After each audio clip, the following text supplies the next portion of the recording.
Okay, now I always found this fascinating when I was in residency training that we actually have been using, we, the royal we in this context, radiation for cancer and breast cancer in particular since the 1800s. And really where we really started to use it with purpose though was in the early 1900s after the Curies, Marie and Pierre Curie, discovered radium, which is a proper radioactive isotope. And actually, Marie did almost all the discovery, but because in those days science was perceived to be a man's world, her husband had to take most of the credit for it. And there's a couple really good movies, I forgot what they're called, on I think they're on Amazon Prime, that tell a little bit of the story of Marie Curie, and interesting to see, I think. And then as far back as 1922, people were actually curing cancer with radiation, although back in those days, they really didn't know how or why, but they knew it had power for sure. In the 1950s, the technology improved to the extent that the technology that we still use, although much more refined, is a linear accelerator. That is something that allows us to generate radiation from just current, amplified electrical current, as opposed to using a radioactive isotope, which those are expensive to use and they're dangerous to be around. So thankfully we don't use those anymore. And then for breast cancer, pertinent too was the advent or the invention of CT scanning in the early 1970s, which gave us three-dimensional anatomy that we use for radiation planning. And I will show you the significance of that later in terms of minimizing side effects we cause, because we can actually see where things are inside the body. Now, this one's always fun too. This is the electromagnetic spectrum, trying to get an idea of different forms of radiation. Now, can you see my mouse? Okay, the pictures are kind of in the way here, hold on. Over here, what we're looking for to treat cancer is ionizing radiation. And what ionizing means is it's got enough energy to eject electrons from an atom. And it's got to be these high energy forms of electromagnetism that fall on the right-hand side of this picture. So we're talking about X-rays and gamma rays. This is what we use for treating cancer. Those which we use from a linear accelerator, those which are generated by current, we call X-rays. Those that come from an actual radioactive particle, we call gamma rays, but really they're the same thing in terms of cancer treatment. Over here is ultraviolet light. Now, people who go out in the sun notice they get a sunburn, and that is because ultraviolet light does have enough energy to ionize, to eject electrons from an atom and cause damage to your skin. Visible light, that's what we see in infrared, and most importantly here, microwave. So if you stand in front of your microwave, you're not going to cause yourself to get cancer because it does not have the energy to cause that type of a problem. That being said, I still don't stand in front of my microwave because it probably causes other problems. But cancer induction is not one of them. So just probably boring, but for me, it's super exciting. And the way radiation works is it damages double strands of DNA that it interacts with. And the significance of that is only cells which are rapidly dividing are likely to be expressing their DNA in a double-stranded form at any given time.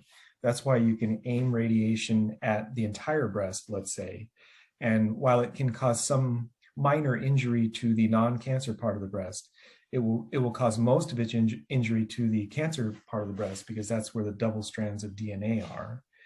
And it's interacting with typically water and ejecting an electron from that. And literally there's physical damage to these strands of DNA that radiation can cause. So interestingly here, a couple things we keep in mind. One is radiation relies upon free radicals in the body to have its effect. So usually when patients are receiving radiation treatment, we ask them not to pile drive a bunch of antioxidants, because in general, antioxidants are healthy, but during radiation, we actually are going to need some of those for the treatment to work. And the other is oxygenation. Tissues need to be well oxygenated for radiation to work also. Just things that we keep in mind. And areas of the body where there's not good blood flow, sometimes radiation won't work as well.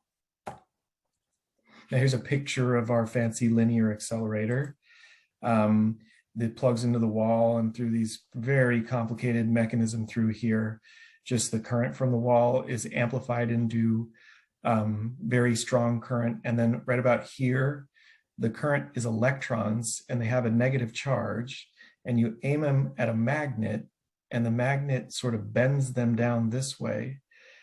When they bend, they lose some of their energy that they had when they went that way. And this physics is boring, I'm sure, but by virtue of conservation of energy, the energy lost from the bending is emitted as a photon or an X-ray. So the X-ray will shoot out that way, and then we can aim it at a target. And that's how we do what we do. And we use, I make mention here of something called multi-leaf collimation. Some of this is easier to do in person, but if you were to look up into the head of this machine, if you laid your head down that way and looked upward, you would see all these little leaves. Now these leaves, they move independently. They're made out of tungsten, which is, for one thing, a shield for radiation, so that radiation, if the radiation can come out of this whole box or this whole square, but it'll be blocked here by these tungsten leaves. In this context, the radiation would be coming from the page out towards you. So these tungsten leaves would block the radiation from getting out any of that direction. But where the leaves are open, this aperture, we call it, is how the radiation comes out from. So we can shape the here's another picture of it.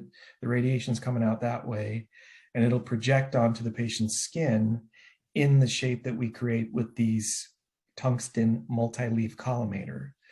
And we have computer software that helps us. We don't get these graphs out or any of that stuff, but that's kind of the basic idea of what we do.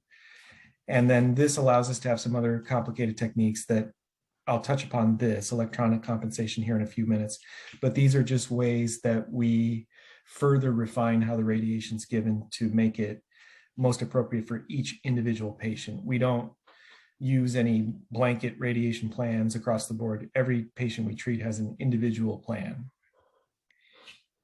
Okay, now, why do we use radiation for breast cancer? The two most common indications would be women who have undergone breast conservation. Those, many terms for that, but that is any surgery short of mastectomy. So lumpectomy, partial mastectomy, quadrantectomy, those are all similar terms, where basically what that means is we're just taking the tumor out, not the entire breast. All women who have lumpectomy for breast cancer have an indication to receive radiation afterwards. Some of them still don't need to. We talk to them about their individual risk, but all patients who undergo lumpectomy should at least meet us in radiation oncology to talk about how we might be able to help them. Women who undergo mastectomy, radiation is not as commonly used. In that setting, it's fairly well reserved to women who are lymph node positive. That's not entirely true, but for this setting, let's just leave it at that. Now, breast conservation, or I should have changed this to lumpectomy, which is what I prefer. We give radiation to the breast for sure, plus or minus the regional lymph nodes. Now, regional lymph nodes are typically the lymph nodes that fall in the axilla. And I think when I've done this talk before, Howard Hayashi was with me and he did a little bit more of the surgical talking. So I should at least mention all breast operations for cancer will involve removing the tumor, either by lumpectomy or mastectomy. And then at the very least, sampling the lymph nodes under the arm or in the axilla to see if they have involvement of cancer or not. If women have lymph node positive breast cancer, then we also include the lymph nodes in the radiation field. And historically, in the old days when lumpectomy was first looked at, this is in the 70s and 80s, we did not have as good technology then to detect cancer. We didn't have MRI and things and wire localization that help with surgery. So the recurrence risk with just taking a lumpectomy was almost 50%.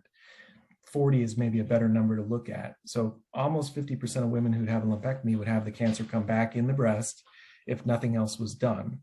And that is unacceptably high, because in the era when lumpectomy was first looked at, the risk of recurrence with mastectomy was 10% or less. So lumpectomy compared to mastectomy was not equivalent.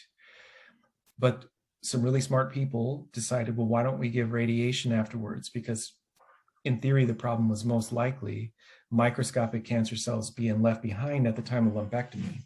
And radiation works really well in other sites of the body as an adjunct to surgery if we have concerns that microscopic cells are left behind. And it turns out in breast cancer, that was true. When radiation was given to the breast, the recurrence went from 40% down to 10%.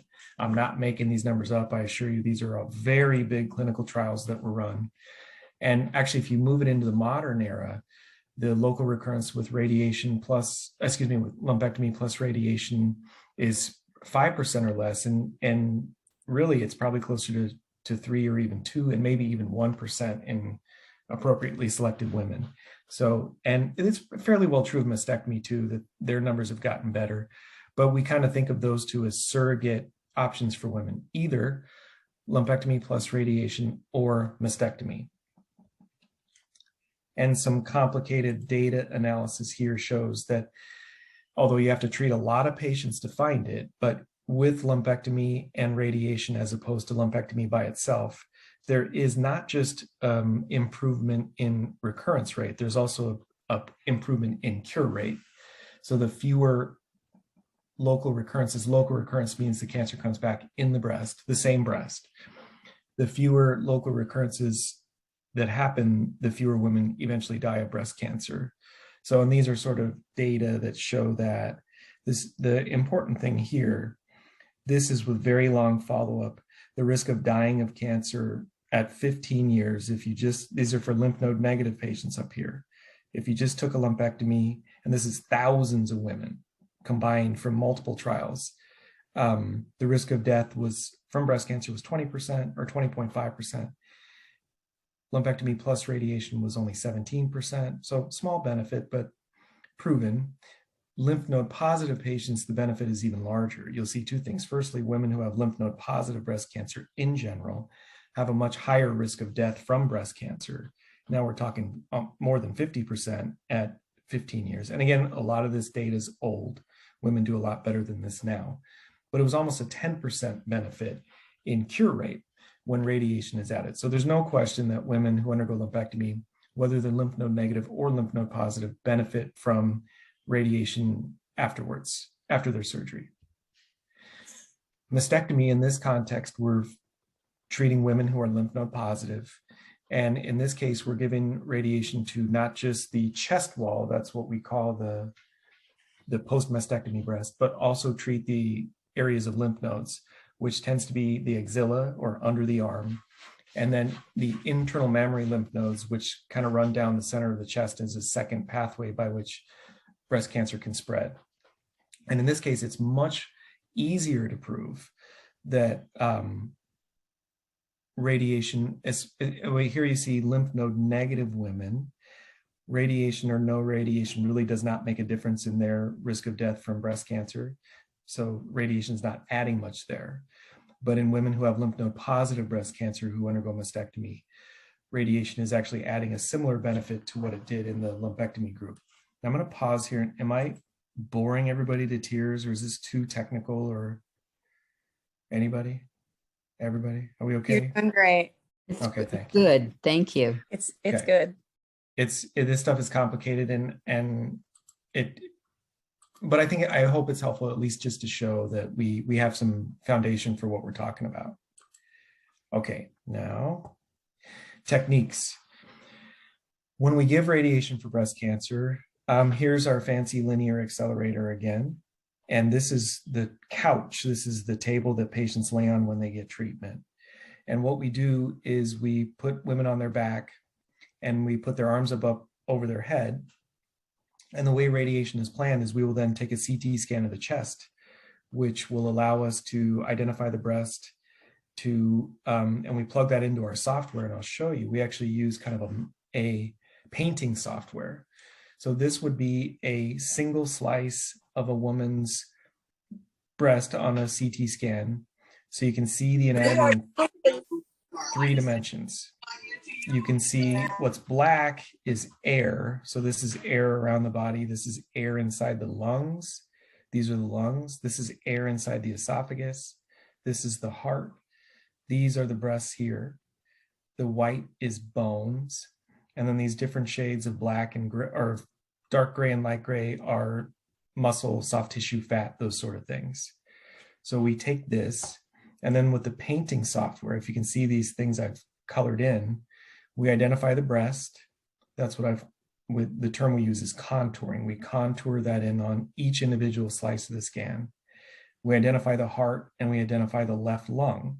Sorry, I should orient you. When we look at CT scans, this is a patient laying on their back with their feet coming out towards the screen. And it takes a while to get used to this, but the consequence of that is what you see on the left side of this, on the right side of the screen, excuse me, is the right side of the patient.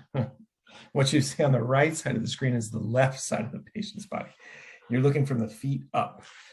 So we identify the breast tissue here, the heart, the lung, and then software will help us map the radiation onto this particular breast. And what our software is doing is measuring the electron density of every single part of the breast and the lung and the ribs that the beam passes through, so that we get an accurate representation of how radiation is going to treat this breast. And in this case, what's important for us for sure is we don't want the radiation beam to go through the heart.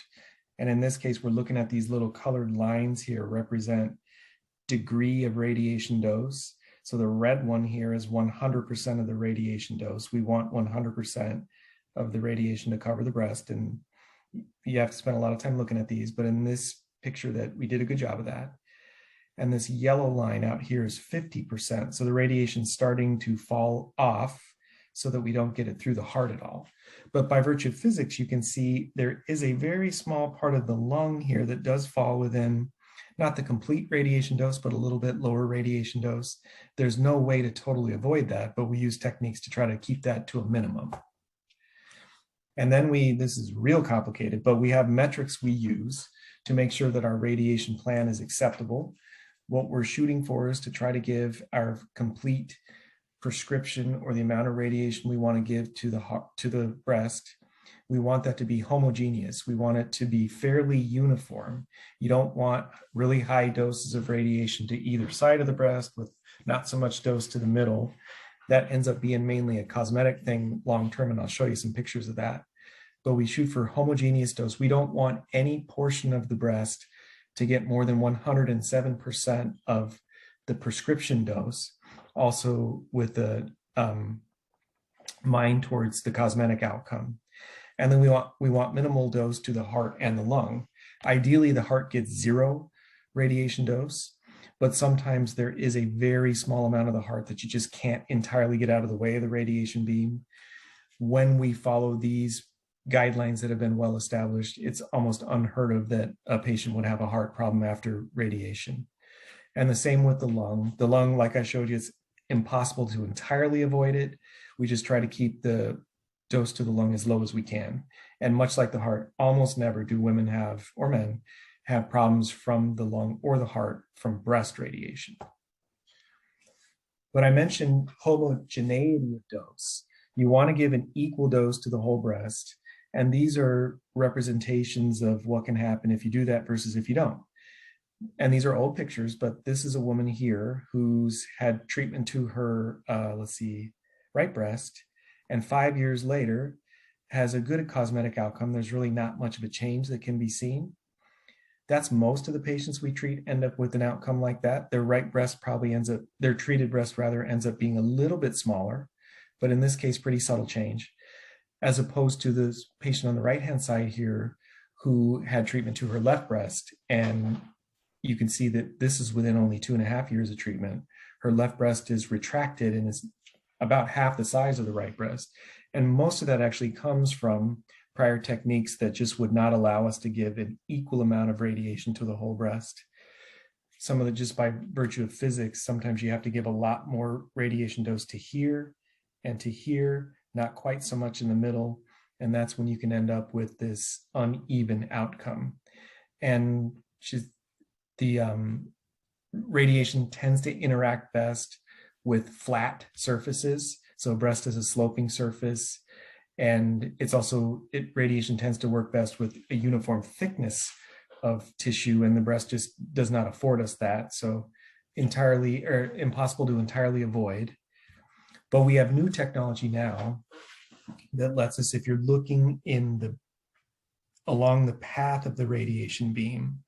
So the radiation for breast usually comes in one beam from this way, one beam from that way, and they kind of meet in the middle.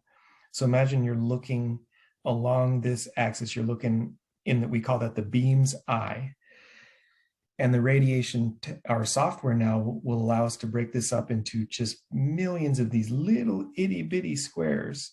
And you can individually control the intensity of radiation that comes out through each one of these squares, as opposed to just giving one uniform amount through all the squares. So where it's a little thicker down here, you can push more radiation through that. Where it's thinner up here, you can push less radiation through that. And these are techniques that a physician like me, I don't do any of this. This is done by our physics team. But when it's done, then we evaluate the plan together. And this is what allows us to give more uniform radiation dose. This technology has only been around for probably 10 years or so. So we do much better these days at uniform radiation dose because of this software upgrade. And this is complicated again, but when we look at dose distribution, the different colors here are intensity of the radiation beam. So this is a good one. It's almost all this blue color, which for sake of argument, we'll say is the 100% radiation dose we want to give to the breast. Even with the best of technology, these little green and red circles here are areas where there's more intense radiation. It's still tougher you got to pound radiation through a much thicker surface this way, but still very small little pockets where the radiation is more intense, as opposed to this. And even this is not a terrible plan, but you get a lot more of this pocket here of high radiation intensity here and here. So this patient would run risk of having, and it's really just cosmetic, but that's not to be, we don't pass over that. We take that seriously. But this is, we strive more for this. You want equal dose to the whole breast. That way, if the breast is going to shrink a little as a consequence to radiation, it's going to shrink symmetrically.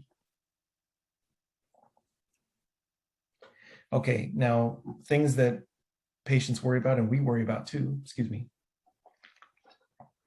is damaging the heart. We showed up here. There's the heart. It's not far from the breast, especially the left breast. And if you give radiation through the heart, you can certainly cause problems. And this came out in the New York Times. This is not from the New York Times, but a few years back, there was an article looking at breast cancer outcomes, and it was determined that women with left-sided breast cancer had a lower cure rate than women with right-sided breast cancer. And anatomically, that really didn't make sense if you strictly from a cancer standpoint. And what these smart people were able to figure out, it was likely radiation going through the heart on left-sided breast cancer patients. Most of those patients did fine, by the way, but especially women who had pre-existing heart disease did run risk of problems later, problems with their valves, problems with their pericardium, which is the lining of the heart, and problems with the muscle, the myocardium. And I want to show you this because this is just sort of telling on how this works. I got to get myself oriented here. This is a complicated slide, sorry.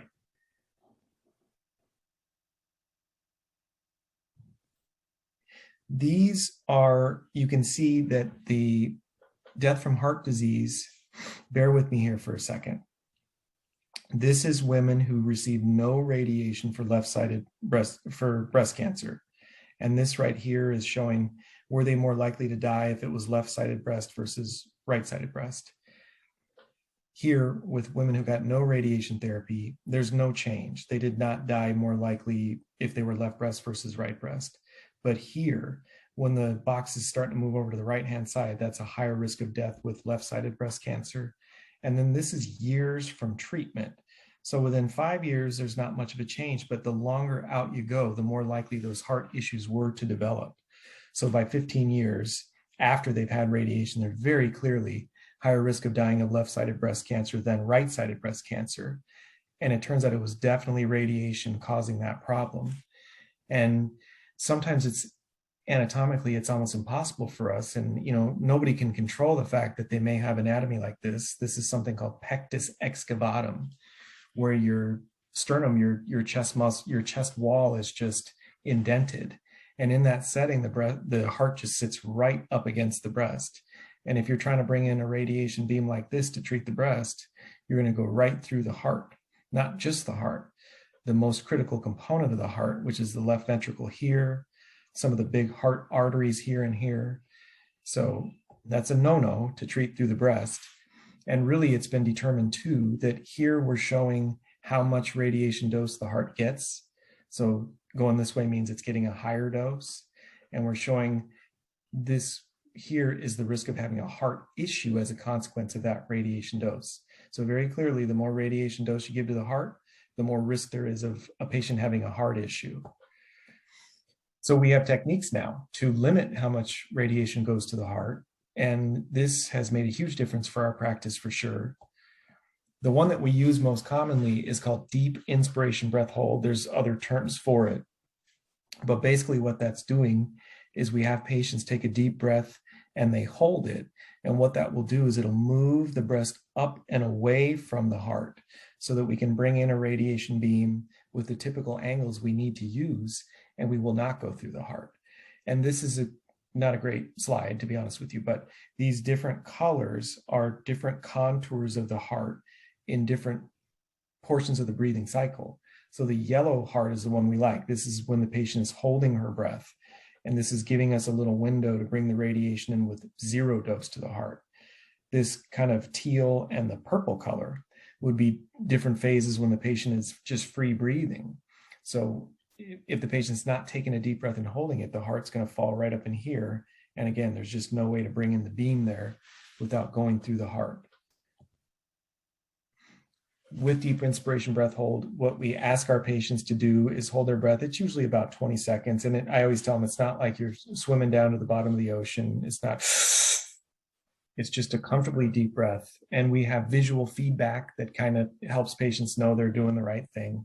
And our radiation machinery has good tools to stop the radiation beam if the patient coughs or loses their ability to hold their breath. And just another color representation of radiation going through the breast. This is supposed to be the same slice. This would be if the patient was not holding their breath, and we're going to get right through that most critical part of the heart here, no good. If they do hold their breath, then we're going to give almost no radiation dose to the heart. It's never entirely 0 radiation, because one thing we cannot control is once the radiation hits the body, some of the beam will scatter towards the heart. But it ends up being such a low amount. It really is inconsequential. And this is another very complicated slide that you all don't care about. I hardly care about it, but this is just showing different metrics we use. V20 is how much of the heart is getting 20 gray, gray being the unit of radiation dose we use. And you can see with DIBH, which stands for deep inspiration breath hold, none of the heart generally gets more than 20 gray, which is kind of an arbitrary cutoff. Below 20 gray, we feel like we're going to do limited harm to the heart. And again, we strive to go way lower than that these days. And then the rest of this, you just have to take my word for it, shows that when you use this deep inspiration breath hold technique, we're also not missing out on appropriate coverage of the breast. You want to make sure you're still giving radiation to the breast, because if you don't hit your target, radiation doesn't work. So this is a good technique that accomplishes both goals. Good radiation dose to the breast, almost no radiation dose to the heart. Another technique that we don't use this one too commonly, it requires hardware that we don't have here, is prone. Now, prone means you put patients on their belly instead of on their back. And you have this special pink board will let the breast we're going to treat fall through this opening here. This is a little tougher for some patients. It's tougher to breathe when you're flat on your belly like this. And there's just certain women who can't do it.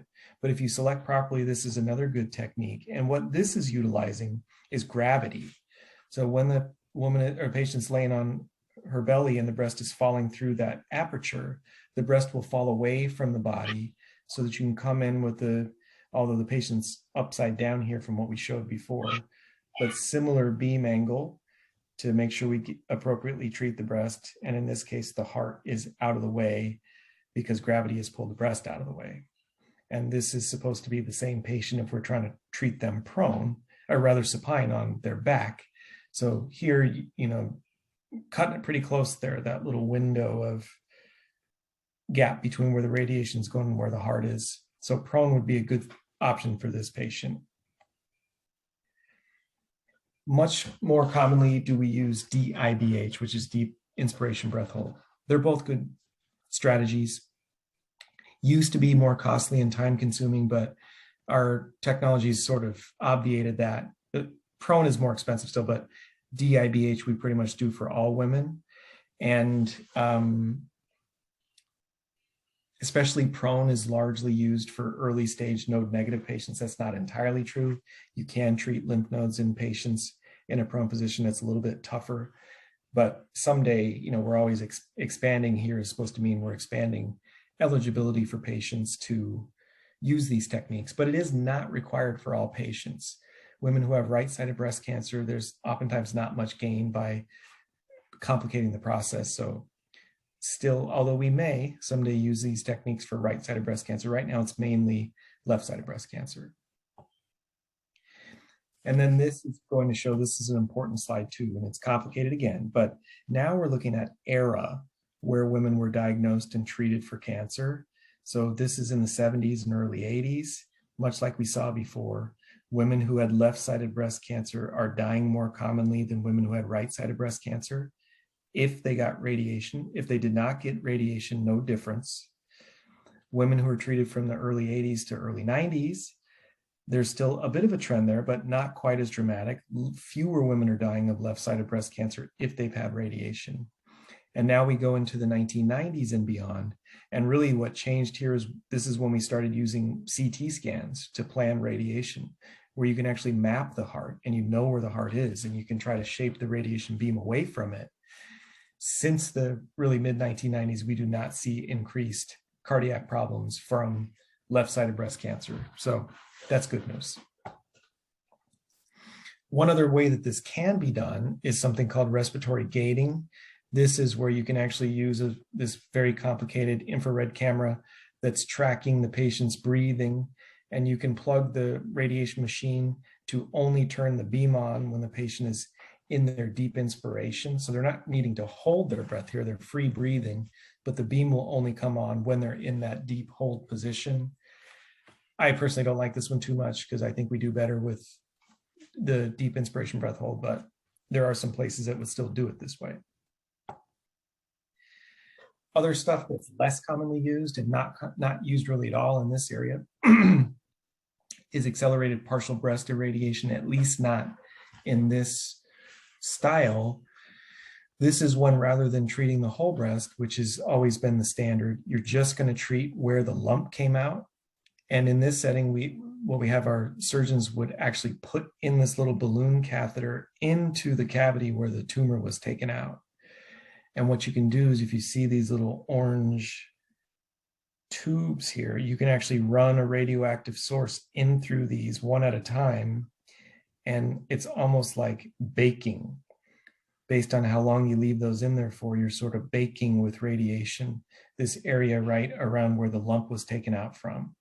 And the upside of this is it's finished over 5 days as opposed to somewhere between 3 and 6 weeks with more typical techniques.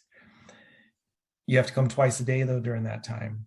The downside is there are very few patients who actually meet the appropriate criteria to use it. The tumor bed has to be far enough away from the skin. You don't want to give too much radiation to the skin or you could burn a hole in the skin. That's this type of hole that would heal, but just really bad skin reaction that's not worth doing. You can only do this for small tumors, and you can only do it for women with lymph node negative tumors. So that is a lot of the women we see, but it's just not really caught on except for maybe in a big university setting. Another one, intraoperative radiation. This is kind of the holy grail where while you're having your lumpectomy, we could put the little radiation in and take care of it while you're in the operating room, while you're asleep. So by the time you wake up, you're done with everything. And in this setting, it's much like this one, where the lump would have come out right here, and you're just going to treat this pink area. You're just treating what's right around the lump. In this setting, we're actually inserting this little radioactive, it's not radioactive in this case, this little machine that'll generate radiation, and we'll just treat the area right around the lump also. And works great. It has very, very strict selection criteria. And one of the hard things for this is oftentimes we don't really know how best to give radiation to women with breast cancer until we've actually seen the pathologist's full report on what their tumor looked like, how big it was, how widely negative were the margins. When you do it this way, you're giving the radiation before you have any of that information, because you're literally doing it right when the lump has come out. So some of those patients will need to come back later, even though they've already had this done, and do a more standard course of radiation to the remaining breast, because the overall pathology that won't be known for a couple of days may have some risk factors that this type of treatment would not adequately address. And it's expensive, and because of that, it's not something that's typically used in the community. We just don't have enough patients who would really want to do it this way. But at universities, and I'm sure there's some community settings who use it, it's not a bad treatment. It just has a very, very limited window of who you can use it for. Okay, here's another good one too, smoking. Now, one of the things that radiation can cause in any part of the body is cancer. Radiation, by virtue of the same way it treats cancer, it breaks up double strands of DNA. In a cancer cell, that typically means the cells fall apart. They don't have the ability to repair themselves, and they just kind of fall apart and die. Your healthy cells do have some capacity. They have a strong capacity to repair themselves after radiation, but they may not repair themselves with 100% fidelity. They may have a mutation that over time can cause a second cancer to form. And a lot of what we learned about that came from study of the fallout from the nuclear bombs that were dropped in Japan. Most patients did not have issues, or they weren't patients, they didn't ask for what happened. Most people who were exposed to the radioactive fallout went on to live normal lives, but a certain percentage of them ended up with cancer from being exposed to those particles. It was mainly thyroid cancer, but other types too. So radiation can cause a mutation that can cause cancer.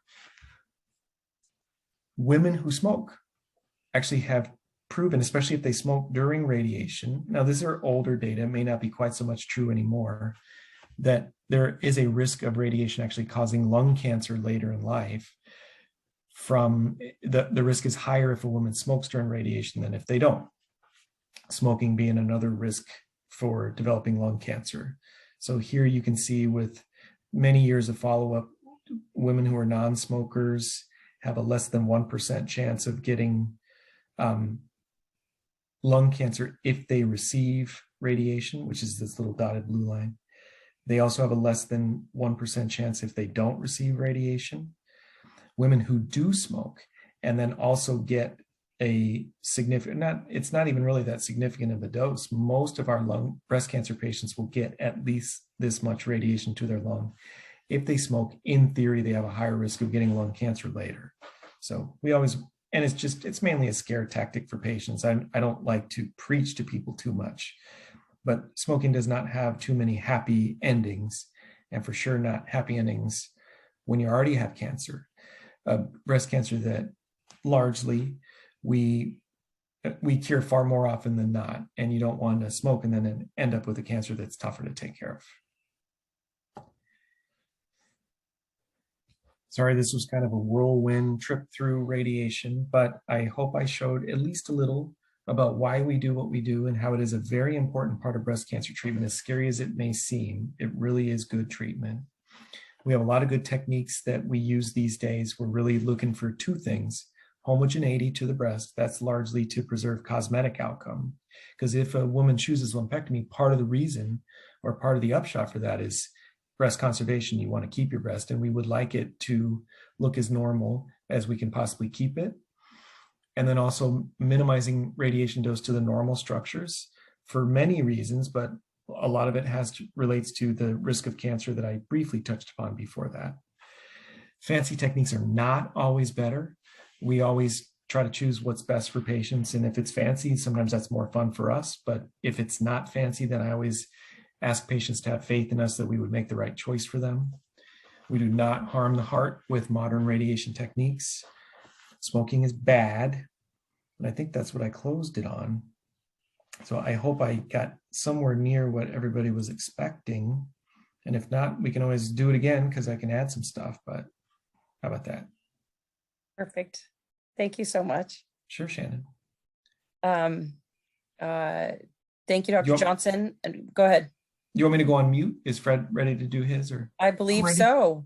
Yep, oh, hi, Fred. How are you? Fred, Doing are you well good on yourself? Doing fine. Are you good Thanks with for us continuing to record? Yeah. Oh, no problem at all. Okay, perfect. Let me see. Can I stop sharing then? That's what I need to do, right, Shannon? Yes. Okay. And then I share screen, right? That is correct. Share. Is everybody seeing me now? My slides? They're small, but. How about this? There you go. Okay, good. Perfect. Okay, well, Rob, thank you for the excellent presentation. It's just amazing to me, having seen radiation therapy in the 1980s and what it is now. It's a world of difference, and the outcomes are just so much better, which is good for all of us. I'm going to give you an update on breast cancer screening and try to deal with some of the myths that have popped up over the last 5 to 8 years. What we're going to talk about first is, does mammography save lives? When to start and how often should women screen?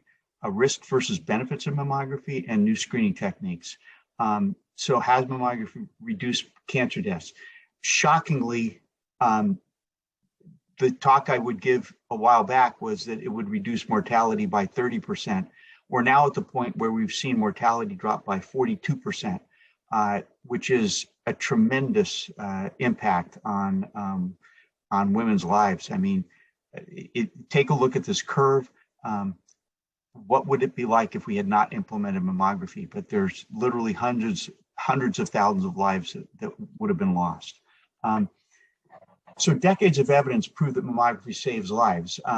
There are basically a couple different kinds of studies: randomized control studies, observational studies. The important part is the observational studies, which are really, they're a true test of what is actually reflected in real life situations. So what we've seen is in randomized controlled trials, and I'm going to get into details, but that's shown a 20% reduction. But this is not real life. Real life is observational studies where we actually get people into mammography by inviting them to be screened. And we've shown it's up now to 42%, and I'm sure it'll continue to increase. These studies also show benefits of women over the age of 74, as long as they have a life expectancy of greater than 5 years. So why does it matter? Well, because randomized controlled studies, they underestimate the benefit of screening. What the European observational data shows is that the various European studies show that there's a 38 to 49% reduction in breast cancer with screened populations. And that's in various different countries. I'm not going to talk about each country, but bottom line is, if you put them all together, you're looking at about 38% reduction. In the United States, we're at 42%. So clearly it works. If even more interesting, the Pan-Canadian study, where they actually began to do the studies correctly as opposed to what they did in the 80s, which was, I won't get into the detail on that, but they did a very, very poor job of doing their screening studies in the 80s and showed that there was no significant outcome. Now they've changed the way they're inviting people for screening. Canada is also showing a 40% reduction in mortality. What's the advantage? Well, part of it is you get less extensive surgery if you screen. There's less chemotherapy needed for screening detected cancers, and chemotherapy is more effective for screened women. I want to highlight that regardless of any therapy that we implement in breast cancer, whether it be chemotherapy, radiation therapy, surgery, any new technique whatsoever, one thing is clear and persistent throughout all studies that are done. The earlier the cancer is detected, the greater the survival of the patient. Okay, so again, early detection is what's going to save your life and improve your outcome. In Tabar, who's a famous radiologist in Sweden, had 58-year follow-up, and in his study, in women had either 10 or 20 years of follow-up. Screened women had a 60% lower mortality at 10 years and a 47% mortality at 20 years than did the unscreened women. So clearly, every single test shows, or study has shown, screening saves lives. So how and when should we do this? It's gotten, I won't show the slide, but it's gotten really confusing in that the United States Preventative Screening Task Force came out, 10 years ago and said, women should start doing screening at age 50 and get it every other year, and only think about doing it at age at between 40 and 50, depending on what you and your doctor decide. The problem is none of that works. Okay, when 85% of women who get breast cancer have absolutely no risk factor whatsoever, trying to sit there and talk to your doctor whether or not you're at risk is kind of silly. Okay, because the bottom line is, if you have breasts, you're at risk for breast cancer. Yearly screening starting at age 40 versus every other year starting at 50 to 74. What we show is that each year there'll be 13,770 more lives saved. Okay, so clearly, if you want to roll the dice, start at age 50. But I'll also show you the years life years saved based upon your age at diagnosis. Over 40% of the years of life to breast cancer are lost to women diagnosed under age 50. Let me show that slide. So what happens is, if you look at women that are diagnosed under the age of 50, you'll see that they have a much greater life expectancy. So therefore, by intervening early, you're going to save way more life years, or years of life, than if you start diagnosing later, because they have a longer life expectancy. So there's a very large cohort here between the ages of 40 and 50. And there's nothing magical about the age of 50. It's just, it's silly where they've come up with this, but there's absolutely nothing magical. How do alternative screening guidelines compare to the American College of Radiology? Well, if you look at this, pardon my dog there. Sorry about that.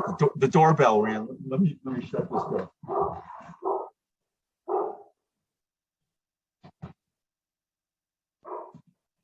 Sorry about that. She just thinks she's doing her job. Man,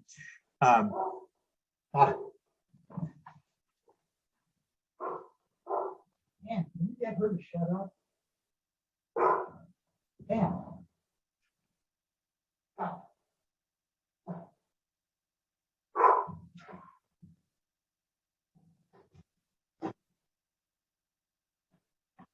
I sincerely apologize. It's very unlike our dog. If we get back to screening recommendations, you can see we've got the American College of Radiology, the National Cancer Care Network, Society of Breast Imagers. You've got the American Cancer Society, and then you have the USPS task force. If you look at the reduction in risk of dying of breast cancer by each of those, you can see that if you follow the guidelines down here, where you don't start until later in life, you can see how many fewer lives are saved. An enormous number are saved between the ages of 40 and 50. And again, I'm so disappointed with the USPS TF, because the studies in which they based their decision were very poor studies. Mammography, the risk, there's some discomfort. There's the recalls and anxiety, overdiagnosis, and radiation dose. Let's talk about those. Let's look at what happens with screening. If for every 100 women that come in, 90 will go away and say their breasts are their images are normal. 10 of those will be asked to return for additional mammograms and ultrasound. 6 will be reassured and go home. 2 will be asked to return in 6 months for a follow-up exam, and only 2 will end up with a biopsy. Okay, so the odds of having an intervention are about 2%. Okay, the risk from recall and biopsy must be compared to the 40% reduction in breast cancer deaths due to screening mammography.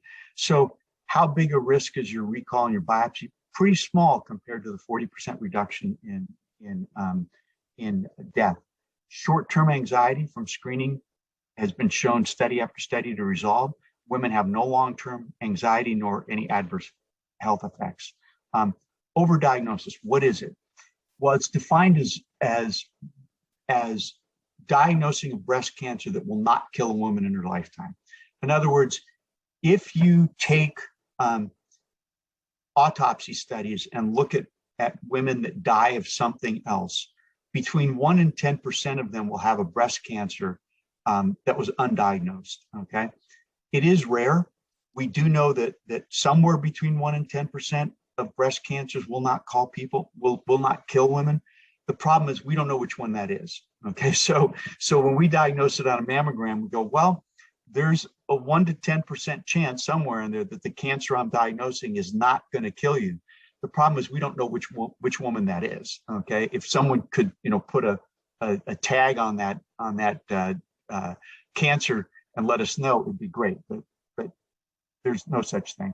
Okay, so let's look at radiation dose. This is I am just appalled when I hear these women that won't come in and get a mammogram because they think that the radiation dose is going to kill them or something. Well, if you look at screening mammograms, it's 0.4 millisieverts. Sieverts is a way to measure cancer. 1 year background radiation is 3 millisieverts. A mammogram dose is equal to 7 weeks of background radiation or 1 airplane ride across the country. Not exactly what you call a high dose procedure. It's also been estimated that about 1 in a million women receiving a mammogram will have a radiation-induced cancer. Pretty low. Okay. What are our tools? We now have 3D mammography, automated breast screening, and MRI. Breast thermography was approved by the FDA in 1982, but only as an adjunct to mammography. There's virtually no study whatsoever that shows thermography to be of any effect.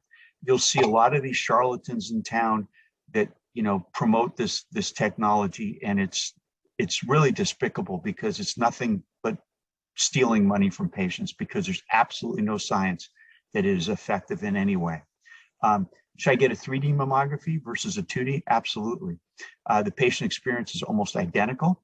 It improves the results of the mammogram. We have better sensitivity and specificity, and we reduce the callbacks. Okay. So here, give you an idea. Here's a 2D, which if anybody looked at that, they'd go, that's normal. But when we do the tomosynthesis, we can see an obvious cancer, okay, in the same breast.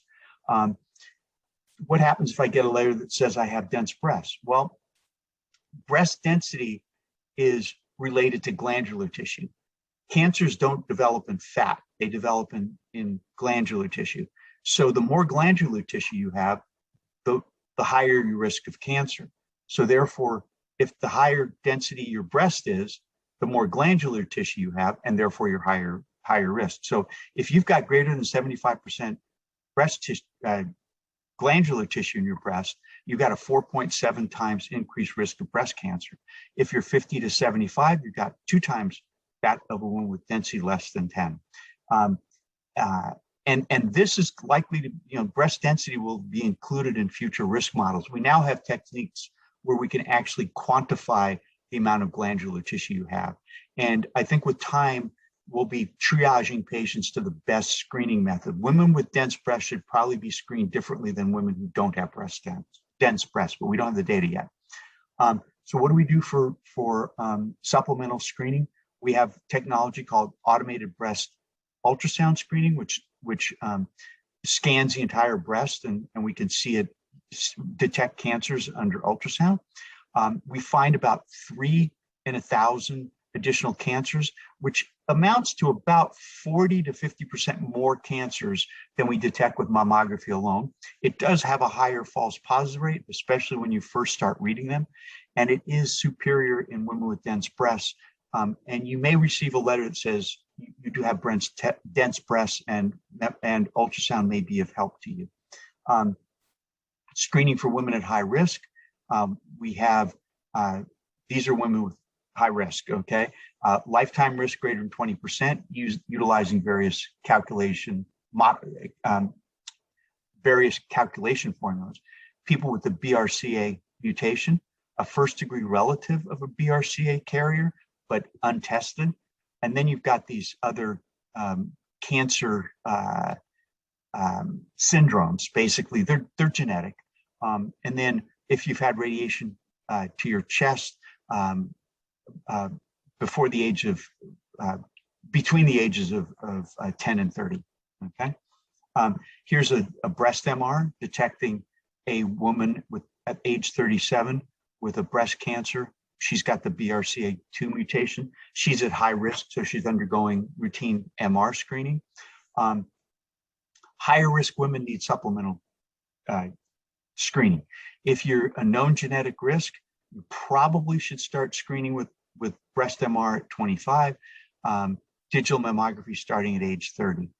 Breast cancer history and dense breasts, probably annually starting at the age of diagnosis, okay? And MRI starting at the time of diagnosis. This is family history. History of chest radiation, annually starting at age 25 or 8 years after therapy, whichever is later. MRI starting at age 25 to 30. History of ADH, ALDH, or LCIS, that's atypical ductal hyperplasia, atypical lobular hyperplasia, or lobular carcinoma in situ, or personal breast cancer history other than above.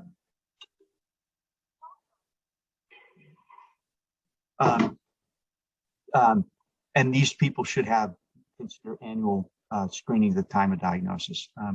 So summary, screening mammography is a proven lifesaver with a 40% reduction in death.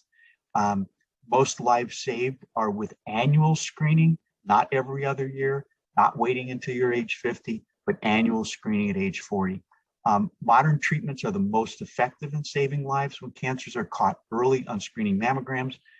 As I highlighted, it's every single study with intervention has shown that the earlier your breast cancer is diagnosed, the greater the likelihood that you will not die of your breast cancer. So in summary, there's risks such as pain, recall, anxiety, radiation, overdiagnosis. They're all non-lethal, okay? And that needs to be considered against the lives saved, the benefits of 3D mammography, and then consider additional screening in high-risk women. That is an individual thing and something you should talk to your primary care doctor with, or if you've got a genetic predisposition, genetic counselor, or one of the oncologists. Questions? Okay, thank you.